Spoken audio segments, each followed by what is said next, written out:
Okay, I got a couple things for you. Today, June 25th, we are in the middle of the offseason where it's like, what in the world do you talk about? A lot of people are watching this team right here, Tigers. Hey, give me a comment. First team to 50 wins, first team to 400 runs in the American League.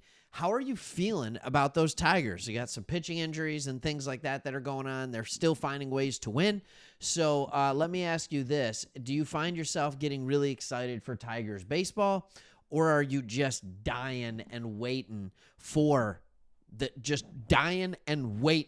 the Lions to start? I guess the second question that I have is, are you excited for the NBA draft tonight? Like, how many people do we have on here that are just NFL, but also like, hey, who likes the NBA? Are you a homer in all sports? So yeah, I guess here's my question at the 1 minute mark, as I've talked about nothing. Rank for me in order in the comments. Lions, Tigers, Pistons, Red Wings. In order of what you want to watch most. For me, I got my order. All right. It's Lions at the top. It's Pistons next, Tigers, and then Red Wings. All right. And hey, that's no slight. I watch them all. But that's my order. What's your order? Do you agree with that or not? All right. We have a couple things that I want to talk about.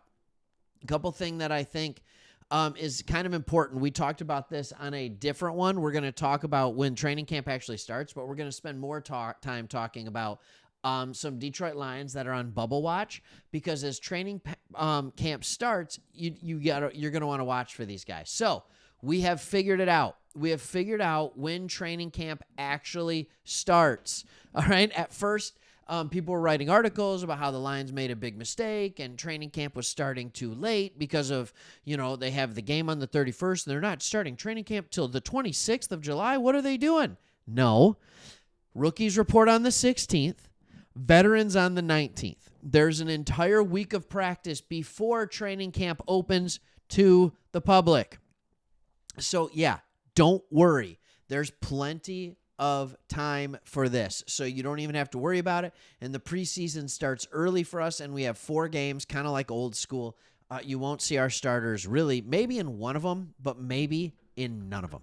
All right, so let's get into with training camp that's going to be starting here in 3 weeks, by the way.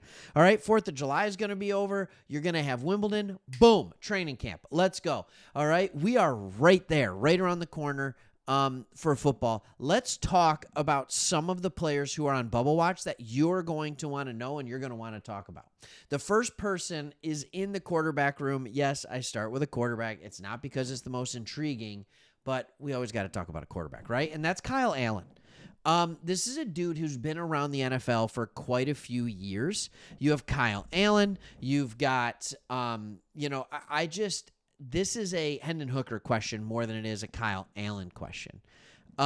It's a question of, can Kyle Allen process through and read and react as quickly as like a Jared Goff can? All right, because if Hendon Hooker just simply can't get there, they need to have somebody who can come in and run the offense. They clearly didn't trust Hooker last year, and that's why Teddy Bridgewater stepped in. So I will be interested to see if Kyle Allen is someone who makes this roster, or if maybe he's the person they protect on the practice squad each week type of thing. All right, another person that I think we need to look at is tight end Shane Zylstra. All right, he's been here for a long time. All right, he's spent time on and off the practice squad since I believe it was 2021, I think it was. And despite that long time with the Lions, he stayed in a reserve role. He only has 15 catches in his career. And the whole thing about Shane Zylstra was that he transitioned from wide receiver to tight end, so he was supposed to be a good receiving tight end. All right, but he has more competition this year. We signed Kenny Yeboah in free agency, and we got Luke Deal and Zach Horton as undrafted free agents. It will make his path more difficult. And the other backup tight end we're paying more money to. So that tells you where it's at. All right, I got a few more for you.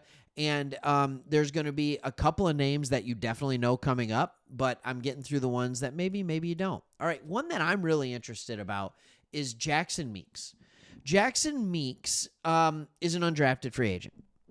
He comes from that 2025 class that was just drafted, and he came out of Syracuse. So he had limited action at Georgia as a Bulldog. And this is what's interesting. He goes to Syracuse where they just are lighting it up. And all he does is go out there and have 78 catches for over 1,000 yards. Honestly, it's pretty impressive. So the question is, you have Amon-Ra St. Brown, you have Jamison Williams, you have Tim Patrick, and you have Khalif Raymond, and you have Isaac Tesla. So there's 5 guys. I do think there is a sixth wide receiver that gets kept. And there is a world where Tesla plays so well, this is highly unlikely, that he knocks Tim Patrick out. There's a world. I'm not saying it's likely. I'm just saying there's a world. All right? So there is a world where you can have Dominic Lovett, who was a late-round draft pick out of Georgia. He can make the team, and you have a guy like Meeks that can make the team. All right, here's a name for a guy that I was just going to be like, no, he's not going to make the team. After we drafted Frazier and we drafted Ratledge, it was Netane Muti, because I was like, no, he's not going to make the team. He's a former 6th-round pick out of Fresno State. He started 4 games, appearing in 22 during his time at Denver, Las Vegas, and Detroit. All right, this is nuts to me. Most people don't know this. In 2020, in the NFL Draft Combine, dude put up 44 reps at 225 on the bench. I just want to be clear on that. But when I was a senior in high school, I just want everybody to know I put up 225 twice. So what's up? Actually, it was 235 twice. What's up? Hey, Netane, you and me, bench off competition. I'm sure that you would win. All right, so here's what I'm going to say about him, though. With Ragnow gone, there is now room for one of these guys outside of just Coyote Iwasika, right, to make the roster. And there's going to be multiple guys. Watch the interior offensive line. These 4 preseason games will really, really help us understand who is good and who can play in that position. All right, next you have the special teams players. Who can play special teams? First one is linebacker Anthony Pittman. He has been around for a long time, on and off since 2020, or actually 2019, I want to say. He came in 2024. He signed with the Commanders, but he was cut in the preseason. Then he signed with the Jags. He played 1 game, and then he was in Detroit again. All right, Malcolm Rodriguez is going to miss the beginning of the year, so it wouldn't shock me to see a guy like Pittman make this and start competing for some snaps. All right, Ian Connolly. All right, he was undrafted this spring, and he's looking to continue. Like, there's been a streak. Every year an undrafted free agent's made this team. And we talk about how this team's getting deeper, and we won't need to rely on as many UDFAs, but that doesn't mean that it can't be still there. All right? Ian Kennelly, here's the thing. This is what's a little bit different. All right? Here's what's a little bit different. Kennelly has great athleticism. When you're looking at the RAS, he ranks top 100 all time. All right, he ranks top 100 all time in RAS for safeties. That's impressive. Like, that's impressive. And my computer's going extremely slow right now, but I would like to show this to you. All right, this is it right here. This is his score. All right, he had a 9.06. It says 117, so there might have been a couple of different ones. The difference with him is he's coming out of Grand Valley. So he's a local kid, but just seeing that athleticism got him a second look. And so there are people that are like, hey, maybe this is a guy. Now I'm going to talk to you about I have 2 more names for you, and then this video is going to be done. This next one is really rough to even say it out loud. It's defensive tackle Broderick Martin. The hope when you drafted Broderick Martin is that he would come in. We knew he wasn't going to be ready day 1 and even year 1, but we hoped he was ready to be a rotational player in year 2. Well, that has come and gone. And we signed DJ Reader to come in here because we knew he wasn't ready. I signed him, all right? Brad Holmes, because he knew he wasn't ready.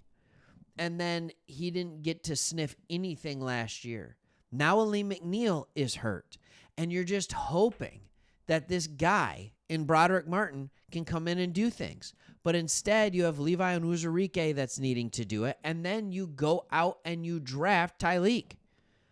That is not a good sign for Broderick Martin. But man, oh man, for a third-round pick to never get any significant playing time, that's rough. That's really, really rough. So my hope is that, and we signed Roy Lopez. I didn't even think about Roy Lopez. We have Mekhi Wingo already. Dude is buried. All right, the next one is interesting. It's DB Rock Yassin. He was a second-round pick. He's been around the league for a while. Here's the reason I think that this is interesting for him. I think it's interesting for him because we also got Avonte Maddox. And when we got Avonte Maddox, I was like, all right, Avonte Maddox, that's a little bit better. I kind of think that he's a better player. And they list him at nose, nickelback. I don't know why I said nose. Nickelback, not the band. They list him as a nickel here on our lads, but I think he's going to play safety for us.